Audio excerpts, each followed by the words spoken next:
آپ اگر کسی مسجد کے مکتب میں پڑھا رہے ہیں، آپ اگر کسی گاؤں کے دیہات کے چھپر میں چلنے والے مکتب کو سمجھ رہے ہیں، پڑھا رہے ہیں، تو میرے محترم علماء آپ یہ مت سمجھیے گا کہ آپ معمولی کام کر رہے ہیں، آپ محاذ جنگ پر ہیں، اور آپ انشاءاللہ چند بچوں کو مرتد ہونے سے اور ان کی نسلوں کو ارتداد سے بچا رہے ہیں۔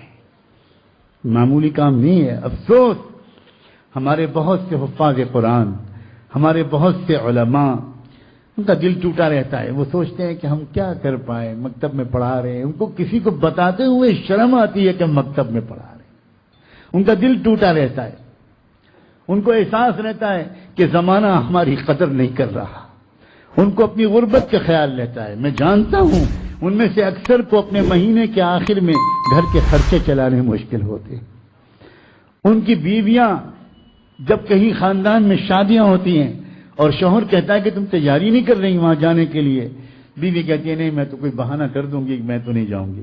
تو کیوں نہیں جاؤ گی؟ اتنا قریبی رشتہ ہے۔ تو وہ کہتی ہے نہیں چھوڑیے، ہٹائیے۔ نہیں کیا بات ہے، اب میں آپ کو کیا بتاؤں، وہ تو ذرا مالدار لوگ ہیں، ان کے ہاں تو بڑے اچھے اچھے تحفے لے کے لوگ آئیں گے، اب میں کہاں سے اچھی ساڑی اور چوڑیاں اور بنتے لے کر جا سکوں گی، میں کوئی بہانہ بنا دوں گی۔ آپ فکر نہ کیجیے۔ شوہر کی آنکھ میں آنسو آتے ہیں اور وہ چپ چاپ کہیں سے قرض لے کر آتا ہے اور بیوی سے کہتا ہے کہ نہیں تم جاؤ، میں انشاءاللہ قرض ادا کر دوں گا۔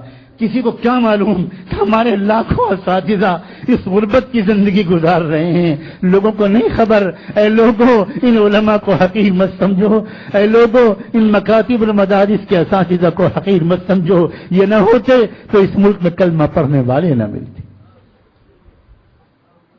اور اے اساتذہ حقیر مت سمجھنا، تم اللہ کے رسول کے سپاہی ہو، تم اللہ سے کہو کہ اللہ زمانہ ہماری عزت نہیں کرتا، نہ کرے، آپ تو کم سے کم اپنی نظروں سے مت گرائیے۔ اگر کہیں آپ کی نظروں سے ہم گر گئے گناہوں کی وجہ سے تو اللہ پھر ہم وہاں مارے گئے، نہ زمانے نے عزت کی نہ آپ نے عزت سے دیکھا، پھر ہم مصیبت میں ہیں۔ لیکن اللہ اگر یہ بات صحیح ہے کہ ہم محمد الرسول اللہ کے سپاہی ہیں تو ہم کو اس غربت پر ناز ہے، ہم راضی ہیں اس غربت پر، اللہ ہمیں کوئی شکوہ نہیں ہے۔